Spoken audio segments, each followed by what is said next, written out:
Good morning, good afternoon, good evening, wherever you are at joining with me today. I wanted to share with you something that I have found very interesting this last week. I learned a new, well, it's not really new. For me, it's been kind of hawing about it. It's called HSP. Now, when I hear HSP, I think of this kidney issue. It's called Henoch-Schönlein-Purpura. When I am talking about HSP, that's what I think of. But in reality, HSP is for highly sensitive people. Okay. Now, something that I thought about with highly sensitive people, I am a highly sensitive person and didn't realize it, is someone who is thought to have an increased or deeper central nervous system sensitivity to physical, emotional, or social stimuli.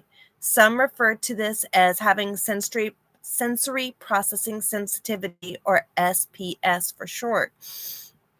Now, I did leave a link in the description of exactly where I found this, and you are more than welcome to check it out. I'm not going to divulge that link here because I really want you to look in the description for it. It does go into deeper explanation.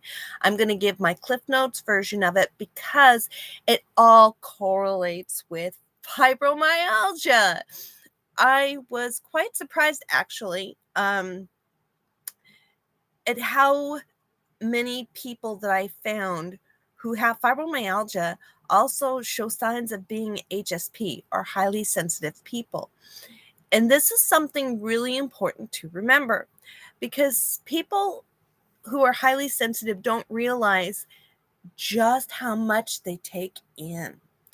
So recommending to avoid violent or overly active movies or TV shows, being deeply moved by beauty. Now, you might not think about beauty. You might be just self-aware of your looks or things around you.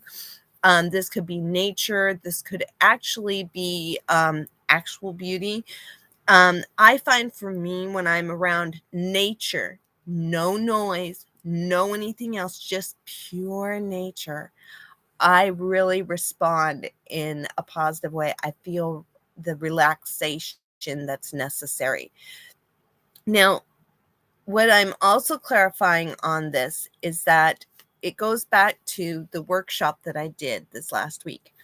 And I didn't realize how much I am truly on point for this. And I'm thinking that I'm going to create a workbook for fibromyalgia, just to help people and those with fibromyalgia, but to really evaluate, are you a highly sensitive person? Which, in my experience in the last, I'd say month or so, if not a little longer, that many people with fibromyalgia are highly sensitive people without understanding of how to handle the stresses and triggers involved. And that's what we're touching on today. Okay. The highly stress and anxiety and the triggers, they can actually lead you in bed where you're completely out of the loop. You're completely dysfunctional. And that's really where I'm headed today, to explain the basics of this. One of the things that people with fibromyalgia don't get is boundaries. We have to focus on boundaries and maintaining them. And the problem with HSP is that we don't want to hurt anybody. And the person that we're going to hurt the most if we don't pay attention is ourselves. So setting boundaries and maintaining them, because otherwise you're going to get overwhelmed and your whole body is just going to be all tensed up, and just the tenseness in your body, just it's going to cause pain. It's going to cause fatigue. It's going to cause exhaustion. So avoiding these sensory stimuli like noisy crowds, like the mall, parties, big parties, etc., bright lights and uncomfortable clothing. I know for me, if I have uncomfortable clothing, I have to take it off. I just cannot handle it, and it will actually send me into a fibro flare if I don't take it off. So, a lot of feeling of need for downtime, especially after a hectic day, and needing to retreat to quietness, to darkness, just to be at peace and relaxation. These are especially important, especially for people with HSP. Now, people with fibromyalgia might be able to relate. And the thing that I'm pointing out here is that you may have fibromyalgia and you may be an HSP and not even realize it. 20% of the population is HSP and some of them don't even know it. They haven't been diagnosed. So the other thing is having a rich and complex inner life with deep thoughts and strong feelings that go with them. This is so key because with fibromyalgia, intense, deep thoughts and taking on everybody else's issues, taking on everybody else's stuff, it kind of goes second nature with fibromyalgia. We don't realize what we're doing, and it's actually creating chaos in our nerves and in our muscles. Now, that brings me to something else that I noticed today. A lot of doctors are still considering this a autoimmune. It is not. It's called FMS in medical terminology, which is fibromyalgia syndrome. There is no autoimmune to it. And rheumatologists will clarify it is not to do with the muscles. Okay? It is to do with the nerves. Now, the nerves will cause the muscles to contract because the nerves are in the muscles. That's how the body works. It's biology, baby. Anyhow, something else that I found very interesting with this, and I didn't notate it in the description, but I'm going to probably go back and fix it a bit, is that HSP can be mistaken for ADHD easily. So if you have ADHD and it doesn't all fit together, it could be because you are just HSP, but you can also have ADHD with HSP, which is something I learned. Now, the reason why I bring this up is because what I have found personally from my experience with the people that I've worked with is that people who have HSP, ADHD, one or the other, or both, also have fibromyalgia or symptoms thereof. Something to think about. Now, there is a benefit of HSP as well as people with fibromyalgia. Okay, they have the ability to empathize. Fibromyalgia has ability to empathize, but the problem is that the people who have fibromyalgia get also bedridden really easy. And I'm going to touch on that bedridden part in a moment, but just being aware that being bedridden is a time suck, but it's also a clause that can cause you problems later on with fibromyalgia. So the benefit is being able to empathize, which is huge. A lot of people with fibromyalgia, they get so frustrated because people don't empathize. But what we don't understand is that many people aren't HSP or highly sensitive people. And those who aren't HSPers, they're not going to get it. I can just about guarantee it because the vast majority of the population does not understand empathy. Sad but true. Do we have the capability of understanding empathy and of practicing it? You bet, absolutely. But for a large majority of people, they have to work on practicing empathy to be able to do it. And it's not always easy. Now, a pitfall this is a pitfall I found for fibromyalgia and also HSP. And that is get stressed when faced in difficult situations, social stresses, and hectic schedules. I looked at that. I was like, hello, fibromyalgia. That's exactly what happens. With fibromyalgia, we get stressed out. We don't know how to handle the stress. And so therefore we take it internally. It affects our nerves, and then it affects our muscles and causes us to be fatigued, causes us to be achy and dysfunctional.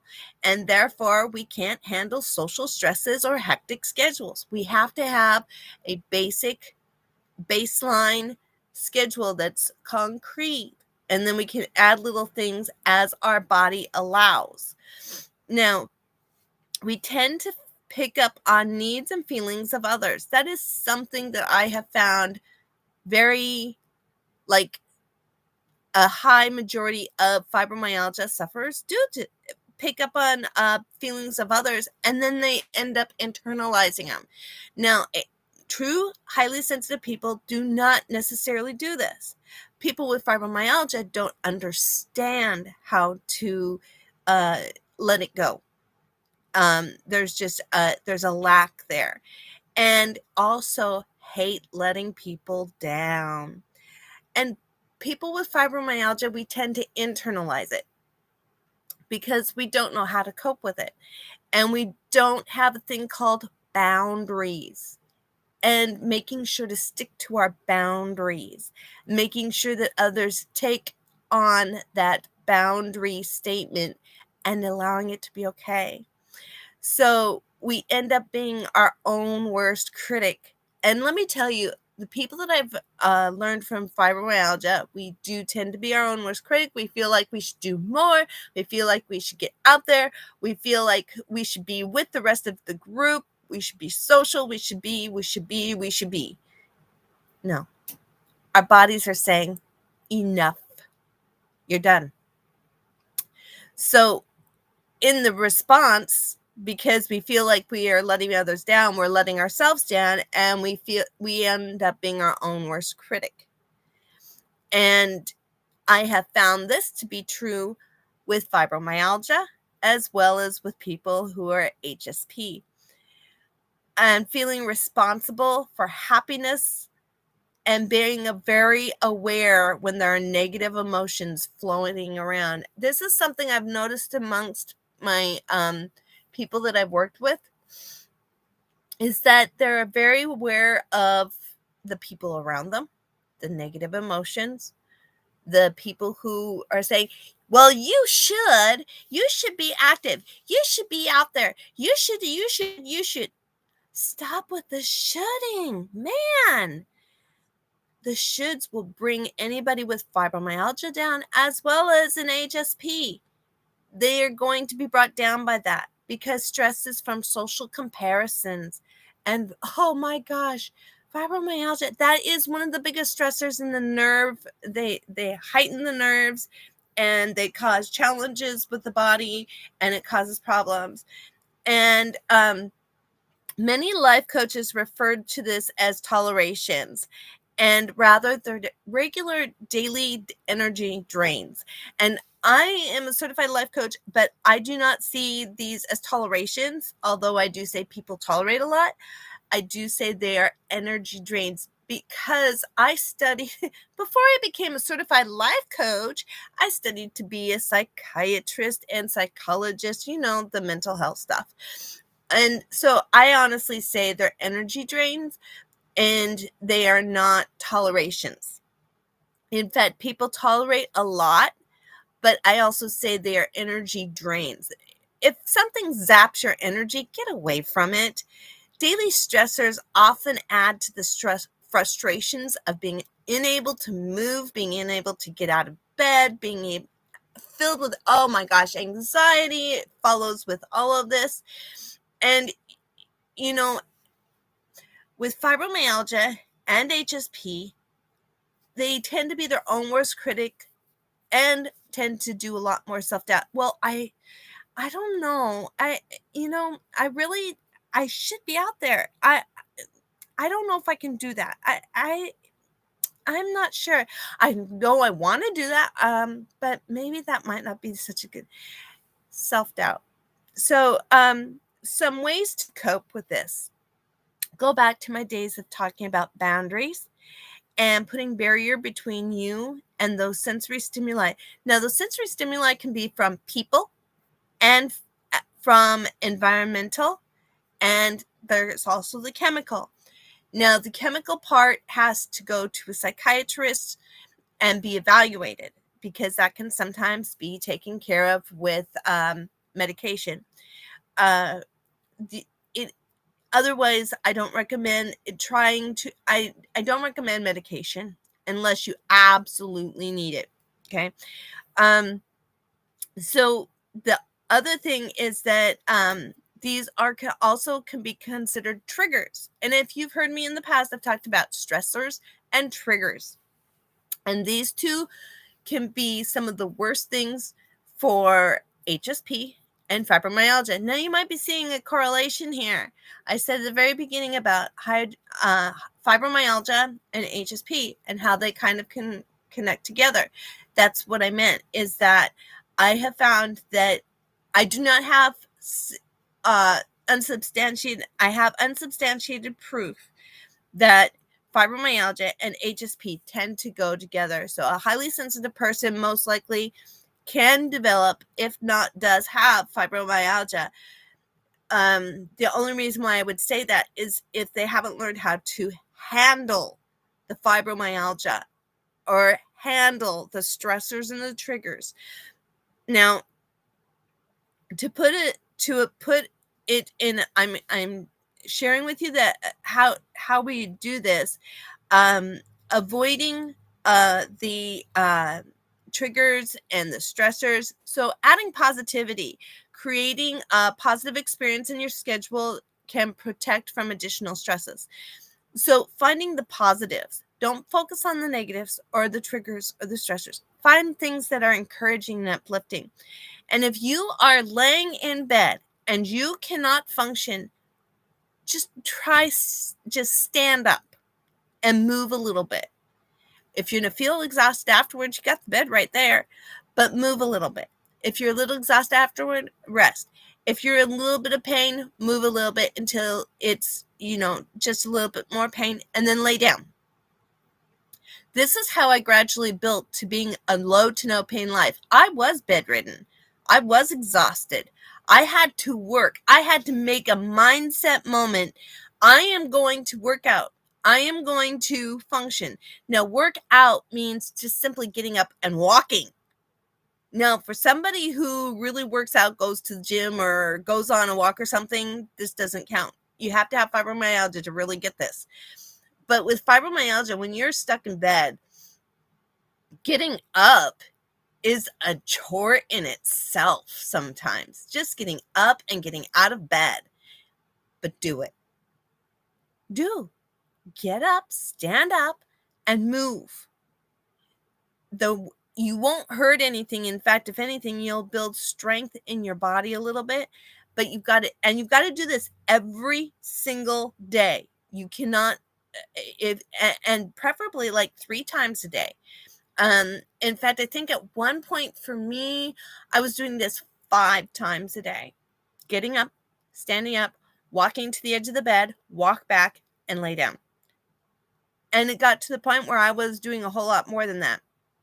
So that's how I started working on growing my schedule. Now, mind you, I didn't worry about my schedule too much because I didn't have one. I had to stop. I had to stop my whole entire schedule because it was just too much. Now, something else that I found very interesting is avoiding stressors. Now, I'm going to give you some examples. I've given you examples in other videos. Avoid like violent TV shows, movies, people who zap your energy or make heavy demands or make you feel bad about yourself. Barrier, boundary, hello, stay away. Because those people are going to cause those energy zaps. They're going to cause the nerves to go nuts. And for those with HSP, they're going to really bring you down. An HSP who does not have fibromyalgia, you need to protect yourself from getting it, because I have found that those who don't have it are at high risk for getting it. Now, mind you, getting it is a matter of you've got to take control over your triggers, your stressors, and your lifestyle and your schedule, and keeping a regular rest time and so on, because that's the only way you can protect yourself from getting this very debilitating syndrome. Okay, so another thing, and this is for HSP and this is for fibromyalgia and for anybody who struggles, say no to overwhelming things and feel okay with it. I know with fibromyalgia, and I know many with HSP who have HSP are they don't feel, they feel terrible. It's like, I'm so sorry, but I can't. And it's no boundaries. If it's overwhelming, if it's nerve-wracking for you, if the people are going to zap you of your energy, if the situation is going to zap you of your energy, if any part of it reds a red flag to anything you might be invited to, this includes work. And I hate saying that because I know work is so important, but work, parties, family gatherings, people in the family, friends, anybody who fits in those categories, overwhelm, zapping, just a negative energy, just any vibe of negativity, say no. It's a one word, simple sentence, no. Boundary, that will help you to get further. But the other part is the helping yourself to feel okay with it, because it will feel better in the long run. It's going to hurt in the short run. It might not feel okay in the short run, but in the long run, I've even had to practice these words myself. Everything I'm sharing with you, I've had to practice myself, and I've said no. And I remember that I was feeling just kind of, I felt awful to say no. And people criticized me and mocked me, put me down. And I'm talking family. You need to say it's okay. Tell yourself it's okay, because do you know what? They've come back to me. I've heard about people, heard from other family members who've come back to me and told me what happened. All of a sudden, those feelings of just anxiety and why didn't I go, and why, and not feeling good about it. I felt so much more reassurance that I followed with what I felt to say no and holding my boundaries than had I gone. Because what I learned later was, had I gone, I would have been more troubled in myself had I gone to these functions, to these gatherings, to these presentations, to all these other things. I would have been in more emotional and overstimuli had I gone, than just by being quiet, being neutral, doing my own thing, and keeping functional. So I'm going to end on this little part. And this goes for HSP, the highly sensitive person, and for fibromyalgia, because it'll help you to relax and recoup. Find yourself a safe place. And that doesn't mean where everybody else is at. That doesn't mean that it's got to be in bed. In fact, I recommend it not being in a bed, not being in a sofa where you can fall asleep, not a place where you lay down or anything like that. No, I'm talking finding a safe place to relax and just to be in yourself. The goal is to manage your feelings in difficult situations and to ensure avoidance of overwhelm.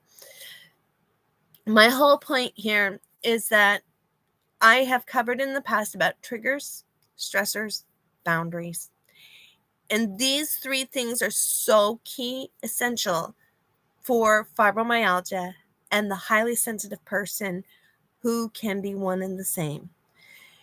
So this has been what I have found in this last week in answering a few questions regarding anxiety, that can result from not maintaining these issues, the stressors, not maintaining the triggers, not maintaining the boundaries. So if you would like to connect with me, I have my email in the description, as well as my direct contact to have a quick meet with me and see what I can do to help you. I'll post it in the comments as well, now that I'm thinking about it. Until next Friday, I look forward to seeing you on the next live. In the between time, I'll probably be posting some things to help encourage the basics of boundaries, stressors, triggers, and so on. Until next Friday, take care and have a wonderful, blessed rest of the week. Take care. Bye-bye.